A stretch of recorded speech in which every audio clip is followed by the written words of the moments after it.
ఒకటి నేను ఏమంటున్నట్టే కేసీఆర్ గారు ఉన్నప్పుడు లక్షల రూపాయలు పెట్టి ఒక్కొక్క విద్యార్థికి 1,25,000 రూపాయలు పెట్టి మంచిగా ఇచ్చినటువంటి సందర్భం. ఇవాళ వీళ్ళకు అసలు రక్షణ లేకుండా పోయిందనే దాని మీదనే, అంటే ప్రభుత్వం అనేది పట్టించుకోవట్లేదు అన్న దాని మీద మీ మీద ఏం లేదు. మాకు మేము ఉద్యోగులం,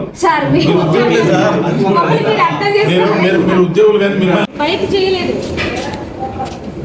బయట చేసి పిల్లల్ని ఏం చేయలేదు. బిడ్డ లేదా ఏమేమి బిడ్డ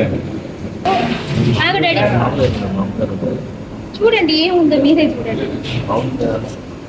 చెప్పు